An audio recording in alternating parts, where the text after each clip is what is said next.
Welcome to today's video. Today we are going to start the next chapter, conditional constructs in Java.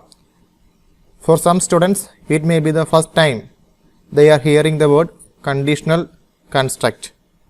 Simply, it means if statement and switch statement which we have learned in the previous year.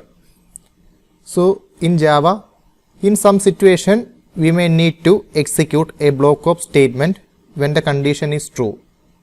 Okay, in that situation we are using conditional constructs. For example, if statement will have a condition. When that condition is true, we will execute a group of statement.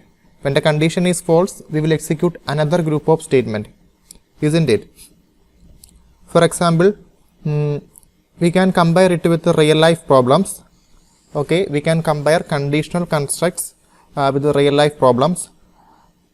So, when a candidate can vote or when a candidate is eligible to vote, a candidate is eligible to vote when his age is greater than, when he has the age 18. Okay, when he becomes at the age of 18, he can vote or he is eligible to vote. Okay, so the condition will be if age greater than or equal to 18. Okay, if this condition is true, what is the result?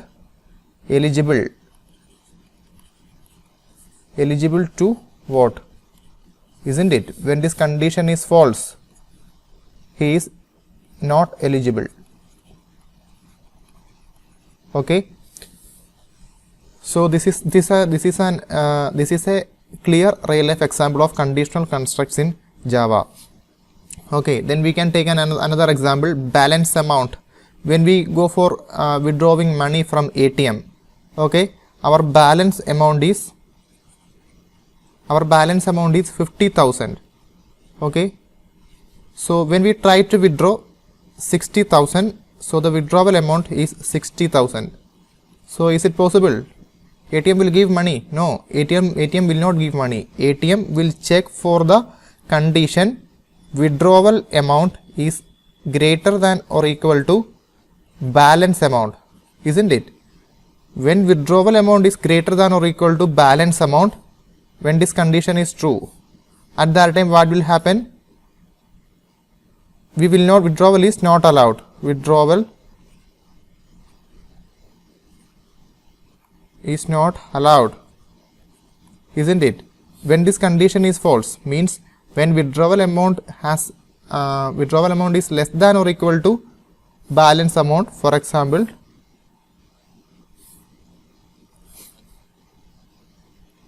suppose the withdrawal amount is 30,000. So 30,000 is greater than 50,000.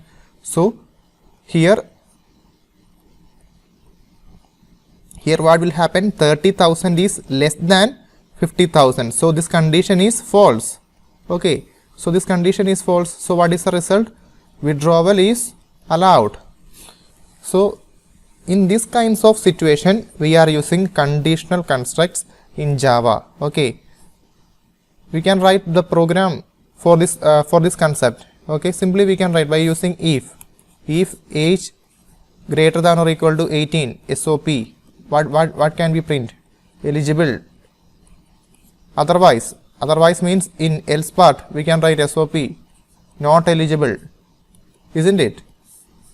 So this is how we can use conditional constructs in Java. Okay, the conditional constructs in Java are two. One is if statement. Okay, first one is if statement. Second one is switch statement. Okay, so these are the two conditional constructs in Java. We can see it with the program. Okay, so students, before that we can see the categories of if statement. If statement has some categories. The categories are the categories of if statement are, as you know, if, simple if. Okay, simple if, then if else,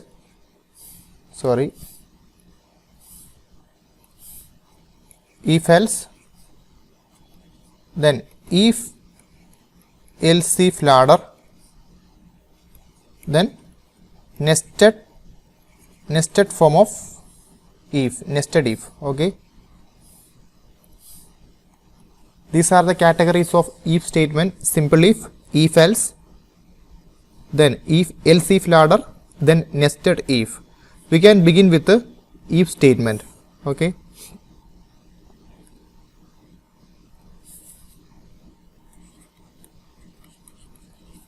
simple if.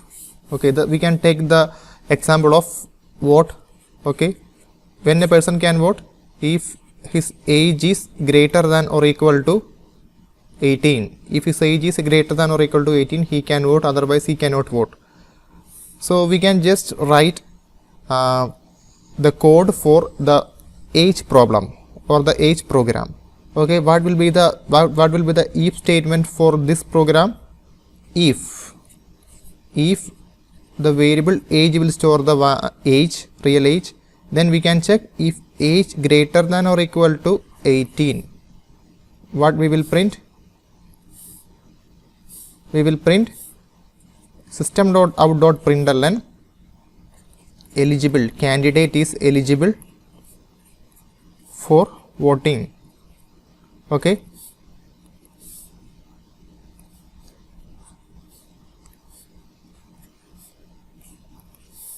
okay, so this is an example of if condition will be there. Okay, so what is this? This one is condition, then statement. Okay, when this condition is true, at that time only the statement will be executed. Otherwise means when this condition is false. When this condition is true, statement will be executed. When this condition is false, this statement will be skipped. Okay, that is how if is working. Okay, students, then we can have a look at a program 9.1. Program 9.1 in page number 166. You can refer.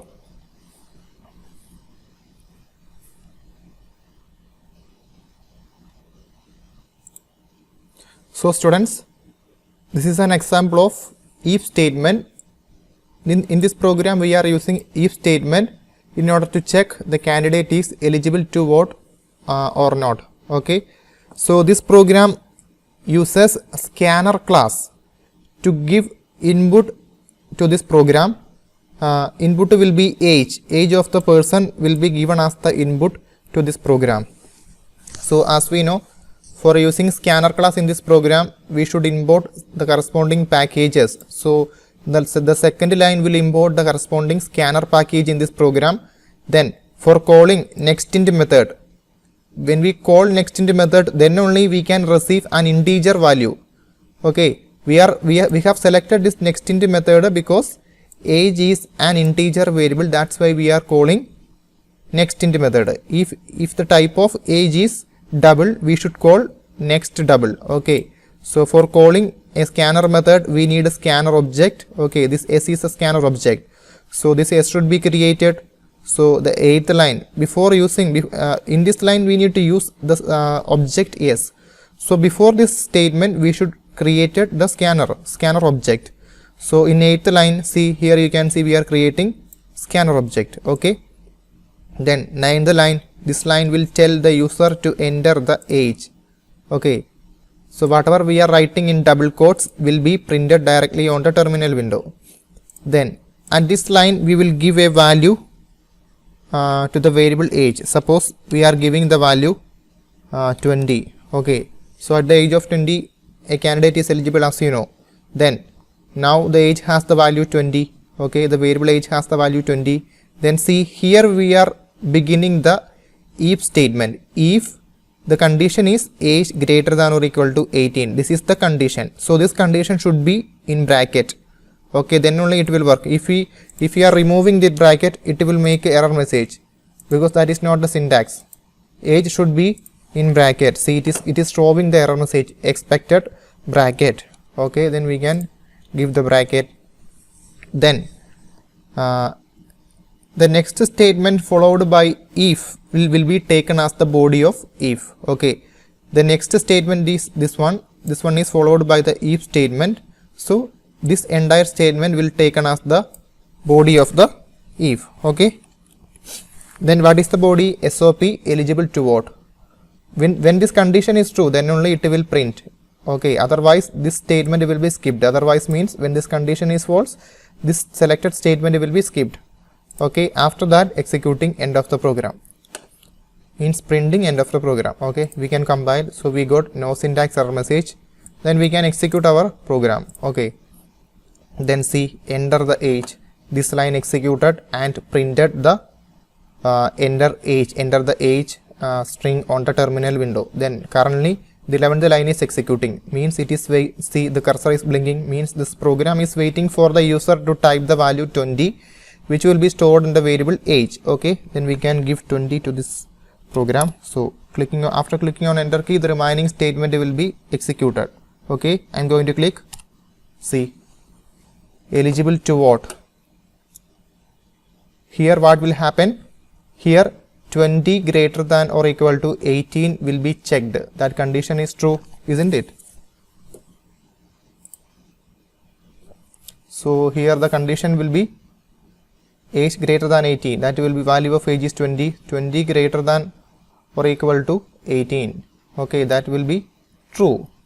20 greater than or equal to 18 will be true. Then it will print eligible to vote, isn't it? So this is how if statement is working.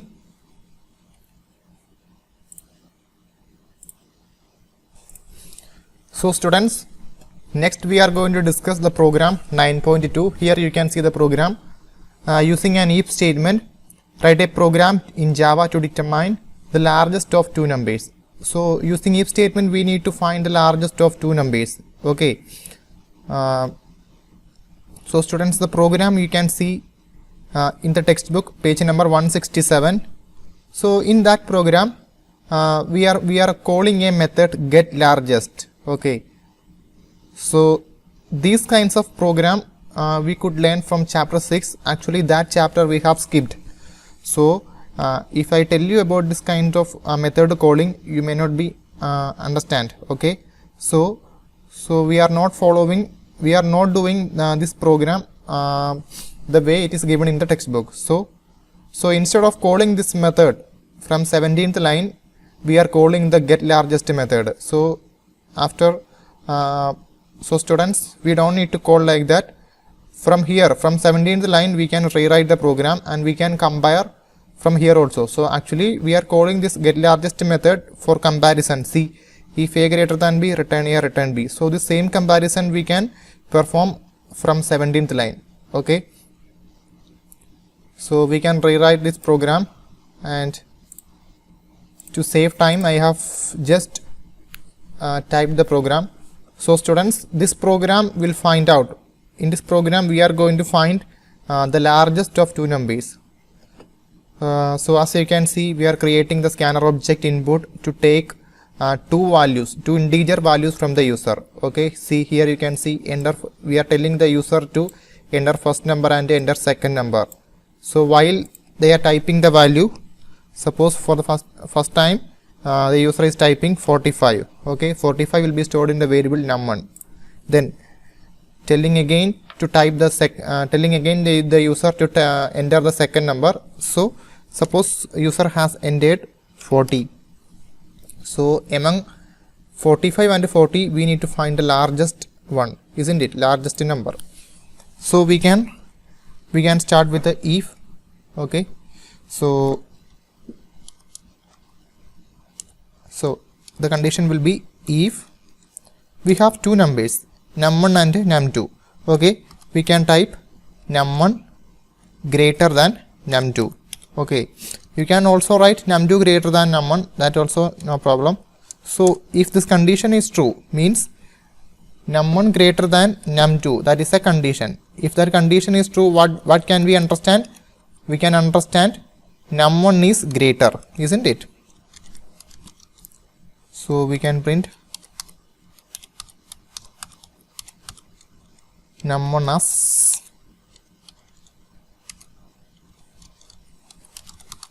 largest is num1, isn't it? So we can print the value of num1. So whatever we are typing in double quotes, see this largest is the sentence largest is in double quotes. So that will be directly printed on the terminal window. So we can print the value of num1. So num1 will be used there. Okay. So what will happen when this condition is true? Largest is num1, that will be printed. Okay. So then we can wind up the program. So we can just tell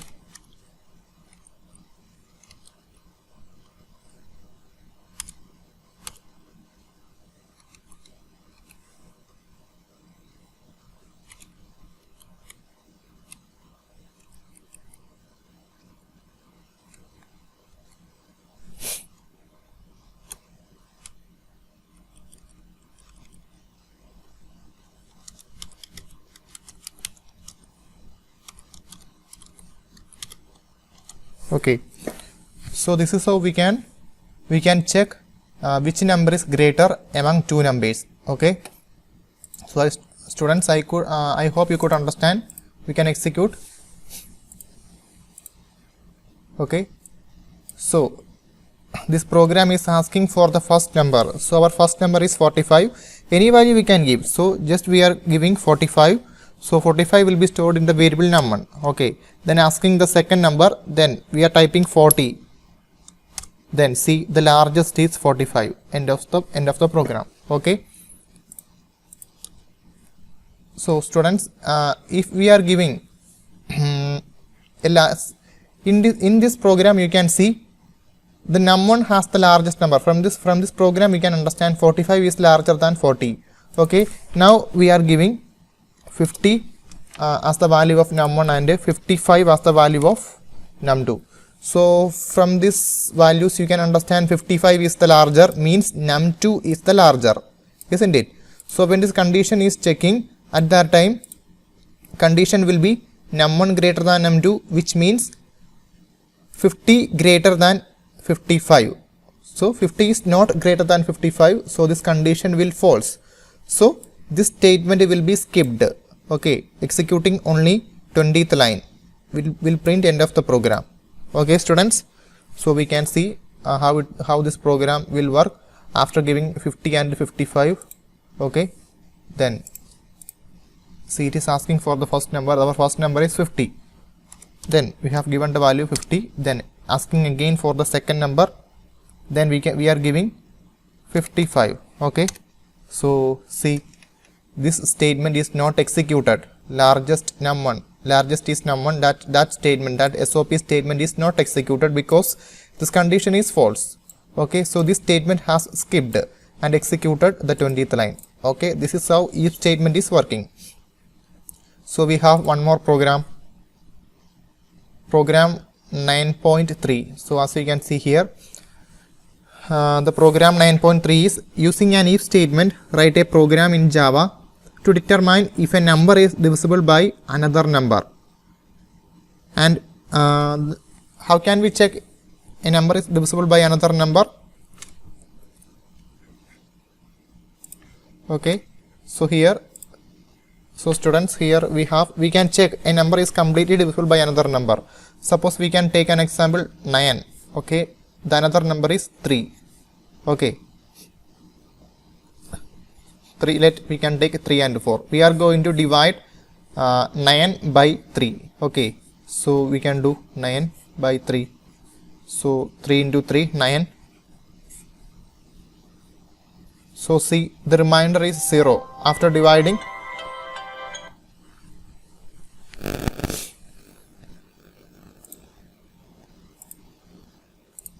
So students, here you can see we have divided 9 by 3. So we got the quotient as 3 and the remainder as 0.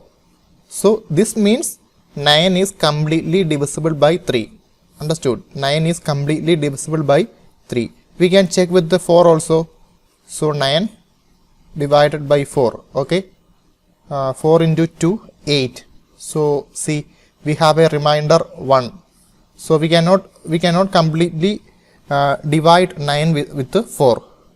So when we divide a number with another number, if we are getting remainder as 0, that means this number is completely divisible by the divisor. Okay,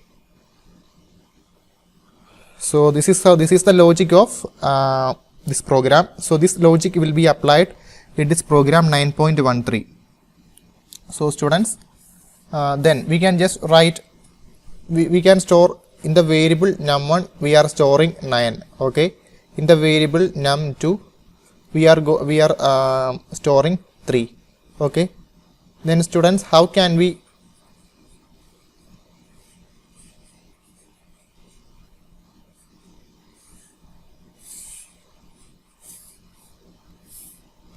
write the condition? So as we know,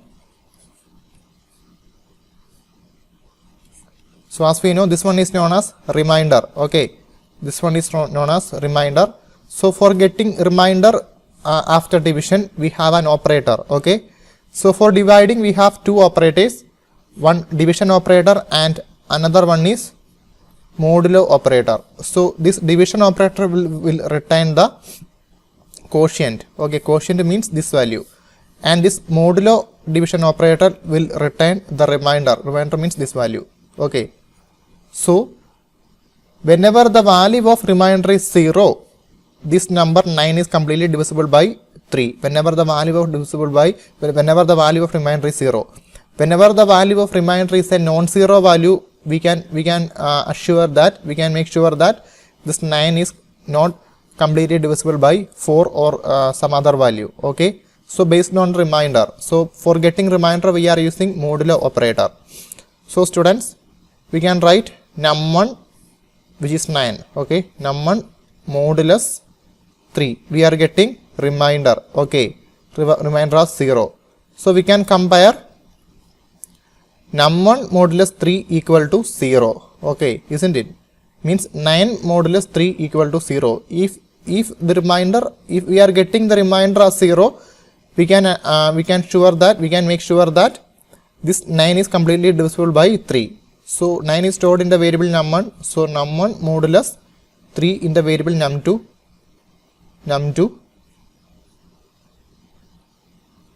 is equal to 0. For equal to comparison, we are using equal to operator. Okay, so when this condition is true, we can write SOP num1 is completely divisible by num3. Okay, that's only. So this is the concept of this program. So this concept will be applied in this program. So we can see the program. So before that, see students, in this program, see here you can see we are receiving the value of num1 by executing 12th line, and after executing 15th line we are receiving the value of num2. Okay, then for checking divisibility we are calling a method check divisibility. Okay, then we are passing the two arguments num1 and num2. So the control of the program will come here and it will check for the divisibility, but this way we haven't learned from previous chapters, so we are not following the method call. So instead of, we can have another program. Okay, so students, have a look at this program. So in this program we will receive the value of num1 after executing this 12th line. So at this time we are giving the value 9. Okay, as we have discussed, and num2 will have the value 3. We are going to check num1 is completely divisible by num2. Okay, so the condition will be num1 modulus num2 equal to 0. So this statement gives the remainder when the remainder is 0. At this time this condition is true. Okay, when this condition is true, the 17th line will be executed. Otherwise means when this condition is false, the 17th line will be skipped. Okay, so we can execute this program. Okay, asking for the first number, we can give 9. Then asking for second number, we are giving 3. Then see, the output will be 9 is completely divisible by 3. Okay, then we can give the value of num3 as 4. So as we know, 9 is not completely divisible by 4. So this line will be skipped and it will print only end of the program, isn't it? So asking for the first number, we are giving 9. Then second number will be 4. Then see, that line is not executing. Then only printing end of the program. So this is how we can use if statement. So today we have learned if statement. I hope you could understand if statement. In the next video, we will discuss if else statement. Okay, then thank you students.